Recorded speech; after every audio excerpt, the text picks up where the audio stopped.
Alors mes chers amis, pour ce nouveau cours de Torah aujourd'hui.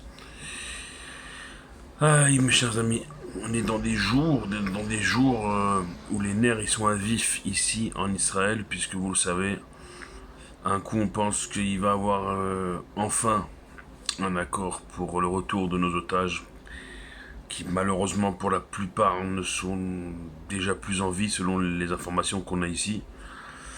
Mais dans le judaïsme, on a même le respect des morts, et surtout le respect des morts. Et donc oui, on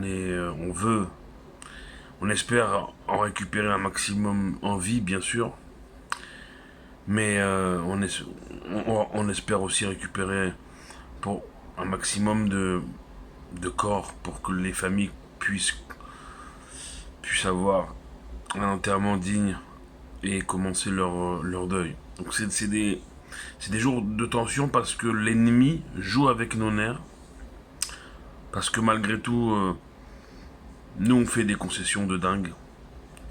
On est même prêt ces derniers jours à libérer des terroristes qui ont du sang sur les mains pour, euh, pour revoir nos otages. On l'espère bien sûr, le maximum possible d'otages en vie bien sûr. Mais ça fait 6 mois. Ça fait 6 mois. 6 mois et 600 soldats tombés pendant ces 6 mois.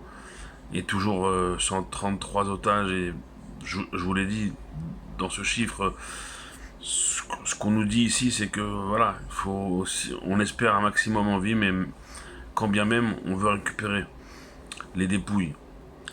Et tout ça dans un moment où on devrait se réjouir. On devrait se réjouir. Je vous parle même pas des menaces iraniennes, je vous parle même pas du nord d'Israël qui se met en connaînoute, en préparation active à une guerre avec le Hezbollah. Ça c'est dans le nord. Elat qui est visé, un truc improbable. On m'a demandé hier soir est-ce qu'il était opportun d'aller en Israël pour ces fêtes de Pessah. J'ai répondu que à l'instant T ça tenait encore, mais que la situation Chas Veshalom pouvait évoluer malheureusement d'un moment à l'autre, qu'il fallait rester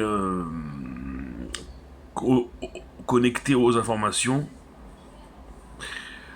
Qu'est-ce qu'on peut alors oui, on peut faire autre. On peut faire comme on l'a dit hier et moi je vous saoule avec ça. Ça fait des mois maintenant. Ça fait 6 mois que je vous saoule avec ça. Que si on n'a pas une arme à la main, et ben il faut le minimum des minimums, c'est spirituellement de se bouger. Parce que comment on va arriver à une fête de Pessah cette année, 6 mois après les précédentes fêtes, avec quelle joie on va arriver à la fête. Et c'est sûr déjà que cette fête cette année de Pessah sera différente des années précédentes, c'est sûr et certain. Mais moi, ce que je vous dis cette semaine depuis hier, avant-hier, c'est que ce Pessah, il soit pas le Pessah quelconque dans une longue liste des Pessahs qu'on a fait depuis qu'on nos souvenirs remontent, depuis notre enfance. Encore un Pessah de plus. Et alors après, eh ben la vie reprend encore une fois, mais ce, ce terme de je vais passer Pessah, Pessah va passer, et ben ça inclut des vies en jeu. Cette année, dire je vais passer Pessah, je vais entre guillemets, Chas Veshalom, subir Pessah et vite que ça se termine, que j'ai mon casse-croûte et que je reprends ma petite vie. Cette année, c'est des vies qui sont en balance. Et c'est une situation sécuritaire qui, je sais pas si vous le percevez comme je le perçois d'ici, mais c'est chaud, comme les jeunes le disent. Et donc, bien sûr que tout ça nous amène à croire que plus que jamais cette année, Mashiach est plus que jamais proche, bien sûr. Mais dans quelles conditions Mashiach va venir? Encore une fois, si on est méritant, il vient en douceur. Si on n'est pas méritant, Chas Shalom, c'est ce que les prophètes ont appelé la guerre de Gog et de Magog. autour de Yerushalayim, autour de Jérusalem, une guerre mondiale, avec des conséquences imprévues. Et il faut... C'est vraiment que chacun se regarde dans un miroir. Que chacun, dans ces jours-là, où chaque matin, on rappelle les offrandes apportées au Mishkan, au sanctuaire portatif, comme au temple plus tard, pour l'inauguration, justement, rappeler historiquement cette inauguration qui s'est faite dans les 12 premiers jours de Nissan, où chaque jour, un chef de tribu amenait son offrande, ses offrandes, amener de soi, c'est ça, amener ses offrandes, c'est amener de soi-même, de sa personne, faire don de soi pour la collectivité, pour ce Mishkan qui est la maison de Bet Tefila carré, la maison de prière pour tous. Eh bien, on amène de soi avant Pessah pour accéder à la Géoula, à la délivrance. Et pour accéder à la délivrance, il faut déjà être conscient qu'on est en Égypte. Si pour nous, on n'est pas en Égypte, si pour nous, on n'est pas en exil, si pour nous, la normalité, c'est ce qu'on vit actuellement, et depuis des siècles et des millénaires, alors on est à côté. On est à côté de la plaque. On ne peut pas être délivré si on n'est pas conscient qu'on est emprisonné. Et les mots qu'on dira à Pessah cette année de Zman Cherutenu, que c'est soi-disant le temps de notre délivrance, mais si nous, on n'en est pas convaincu, un minimum, c'est comme si vous lisez des mots dans un journal. Amavdil ben Kodesh Lechol. Ça veut dire, il ne faut pas dire, ouais, les rabbins, ils nous ont promis, les prophètes, ils nous ont promis, Dieu, il nous a promis, mais t'as rien promis du tout, en fait.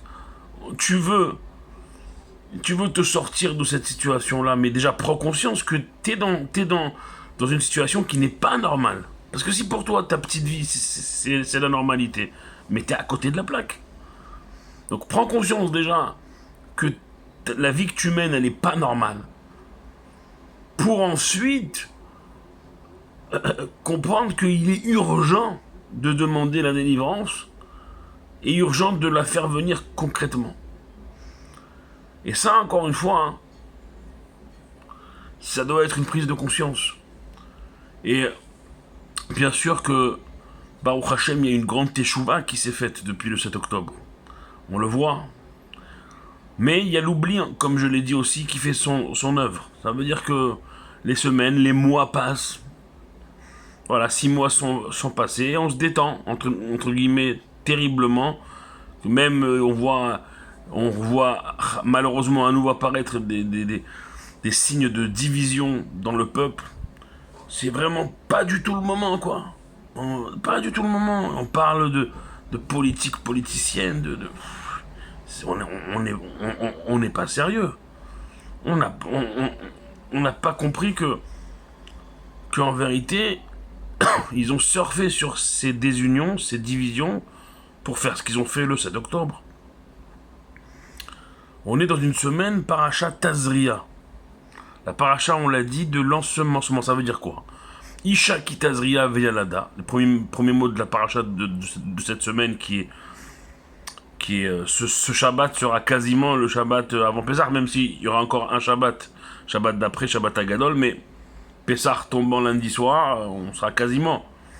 Et ben, la Torah nous dit, cette semaine, ce Shabbat, une femme qui est enceinte et qui accouche, il y a des règles pour la maman comme pour son enfant. Et ces règles, ce cadre, c'est pour nous dire que tout renouveau, comme une maman, qu'est-ce qu'il y a de plus nouveau qu'une maman qui met au monde la vie, qui met au monde un enfant? Il n'y a rien de plus nouveau que ça. Extraordinaire. Une maman qui met au monde la vie, qui met au monde son enfant. Eh bien, on nous dit, même dans ce nouveau ou dans ce renouveau, il y a des règles. Ça veut dire que tu veux accéder à ton renouveau, à ta délivrance, à la fin de ces souffrances et une situation nouvelle, il y a des règles.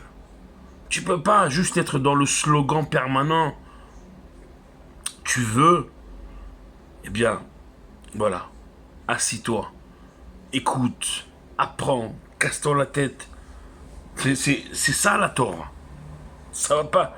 Et ça ne sert à rien de blâmer les autres, ou Chas Shalom, plus encore de blâmer Akadosh Baruch Hu, parce que Akadosh Baruch Hu, ça fait presque 2000 ans qu'il nous attend.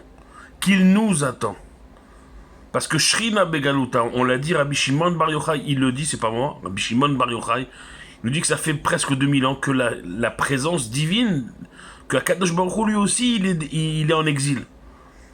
Donc si ça dépendait que d'Akadosh Baruch Hu, on serait délivré depuis 2000 ans déjà. Donc ça dépend que de nous.